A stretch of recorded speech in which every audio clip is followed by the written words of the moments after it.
네, 기도하시죠. 하나님 아버지 감사합니다. 수요일 아침입니다. 오늘도 또 하루를 말씀으로 열어갑니다. 저희를 인도하옵소서. 예수님 이름으로 기도합니다. 아멘.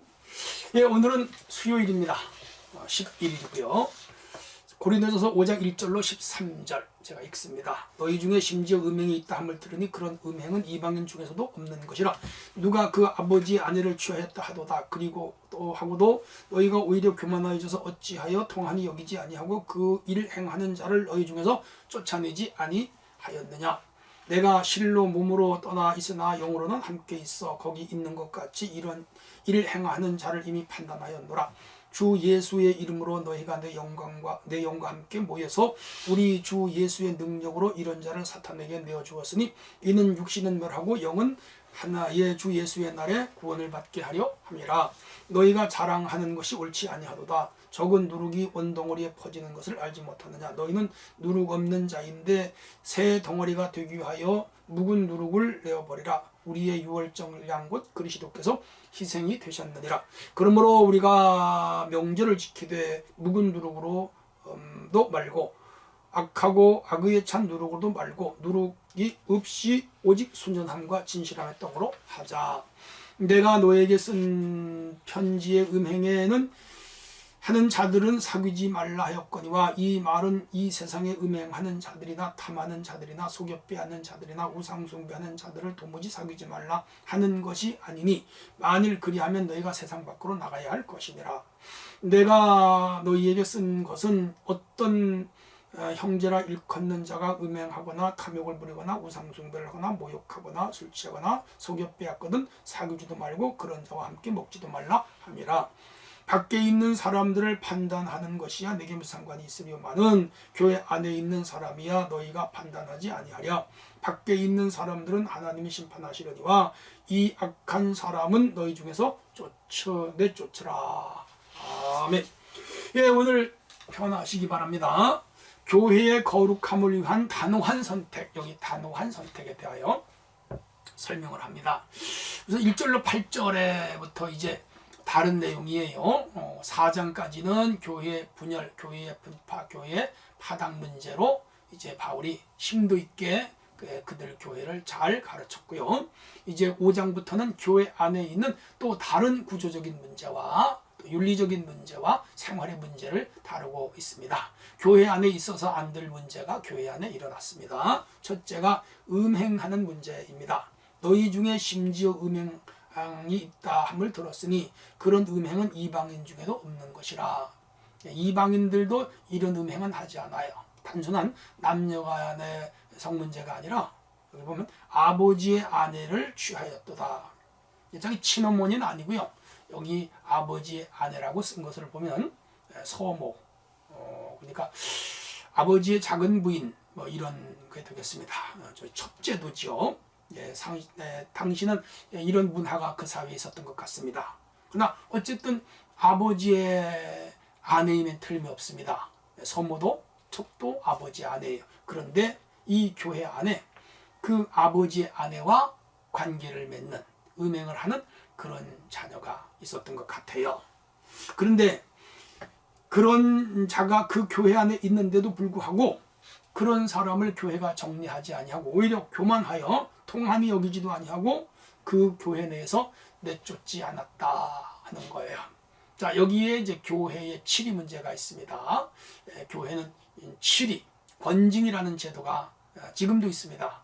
교회 안에서 회개를 시키거나 일정의 벌을 주거나 아니면 심각한 잘못을 저질렀을 경우는 출교를 하는 제도가 고대 교회도 있었고 중세 교회도 있었고 지금도 있습니다. 그러나 이 출교까지의 문제와 권징의 문제는 아주 깊이 숙고하고 결정을 해야 할 문제 중에 하나이죠. 이 권징을 하지 않으면 교회가 더러워져요. 세상과 이 교회가 구분이 안 돼요. 세상적인 죄가 교회 안에 들어오면 교회는 무너져요. 교회는 거룩한 성결한 집단이기 때문에 그래요. 근데 지금 고린도 교회는 있어서 안 될 서무와의 음행 문제가 있는데 그 교회가 이 문제를 치리하지 않았어요. 그러면 세상 사람들이 교회를 뭐라 그랬어요? 욕하지요, 흉보지요, 비웃지요, 손가락질하지요. 그러면 교회는 교회의 기능을 못하게 되겠죠. 이 심각한 문제예요. 3절에 내가 실로 몸은 떠나 있으나 영으로는 함께 있어 거기 있는 것 같이 이런 일 행하는 자를 이미 판단했다. 이 바울은 지금 이쪽 에베소 지역에 있단 말이에요. 고린도 교회 거리가 멀어요. 그러나 몸은 떨어져 있지만 영은 그 교회에 가 있다 얘기해요. 이 이야기를 듣고 바울은 뭐죠? 나는 영적으로 이미 그런 일을 하는 자를 버렸다, 판단했다, 이건 잘못됐다 이 말이에요. 그래서 예수의 이름으로 너희가 내 영과 함께 모여서 우리 예수의 능력으로, 내가 영으로 너에게 지금 말하는데 몸은 떨어 있지만 내 마음과 너희 마음, 내 영과 너희 영이 하나가 되라. 그 영은 무슨 영이죠? 거룩한 영, 은혜의 영, 진리의 영, 생명의 영, 능력의 영, 거룩한 영, 성령이죠. 하나가 되어 이런 자를 사탄에게 내어주었다. 이미 완료형으로 끝나요. 버렸다 이 말이에요. 바울은 영적으로 그를 버렸다. 육신은 멸하고 영은 예수의 날에 구원을 받게 하려 함이니라. 여기 두 가지 해석이 있어요.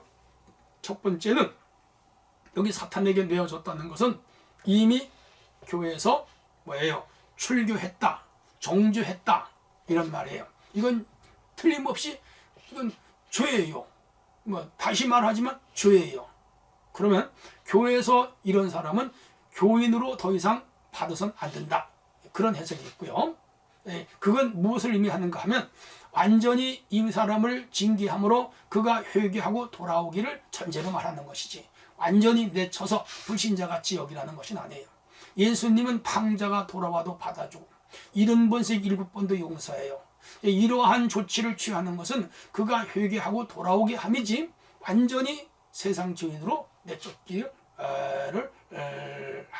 쫓는 것은 아니죠. 우리나라도 헌법제도가 있는데 사람이 잘못하면 감옥에 가두잖아요.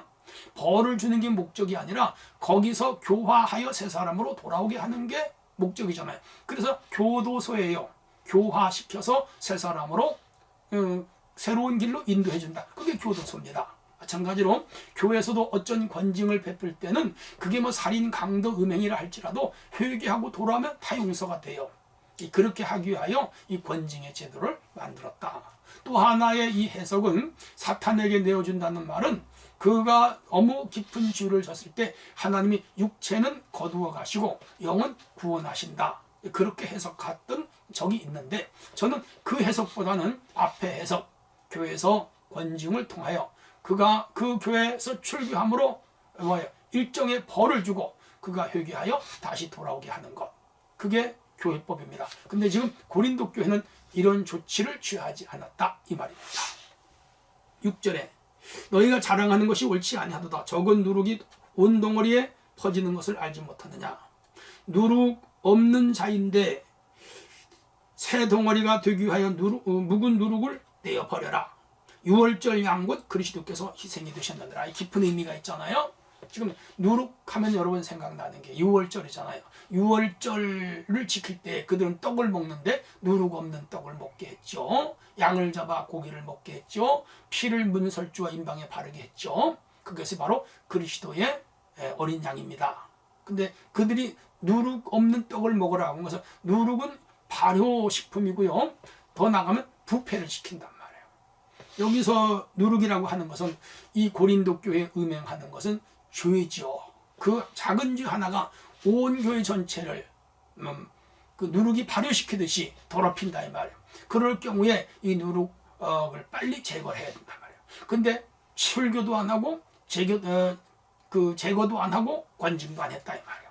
그렇게 되면 이 고린도 교회는 완전히 인간 집단, 죄악의 집단, 죄악의 온상이 되어 완전히 교회의 기능을 상실하게 된다는 것이죠. 그러므로 명절을 지키되 무구른 누루 하지 말고 악하고 악의에 찬 누룩으로도 말고 누룩 없이 오직 순전함과 진실함의 떡으로 하자. 여기 진실함의 떡은 누룩 없는 발효되지 아니한 떡 예수 그리스도를 의미하는 것입니다. 예수 그리스도는 흠도 티도 없는 거룩하고 순결한 분이죠. 그래서 이 교회 안에 죄의 요소가 들어오지 못하게 하고 예수 그리스도의 순수하고 순전하고 온전한 복음으로 하나가 되는 것을 말합니다. 그렇죠? 고로 오늘 우리 교회는 이 죄악이 자리 잡지 못하는 성결하고 거룩한 집단이 되어야 됩니다. 그리고 우리 주님처럼 거룩하고 순결하고 성결함을 유지해야 됩니다. 자, 한편 9절로 12절의 내용은 음행자와 사귀지 말아라, 그렇게 교훈을 합니다. 너희에게 쓴 편지에, 이 고린도 전서 말고 또 다른 편지가 있었던 것 같아요. 물론 고린도 후서는 그 후에 쓴 거예요. 그러니까 고린도 교회는 바울이 여러 차례 편지를 보냈다는 걸 암시하고 있죠. 그런데도 이 교회의 이 문제가 해결이 되지 않으니까 이 편지를 또 디모데편에 보내는 거예요. 음행하는 자들을 사귀지 말라, 이 말은 세상에 음악하는 자들과 탐하는 자들과 속여 뺏는 자들과 우상 숭배자들과 사귀지 말라는 것이 아니다. 그렇다면 우리가 세상 밖으로 나가야 될 것이다.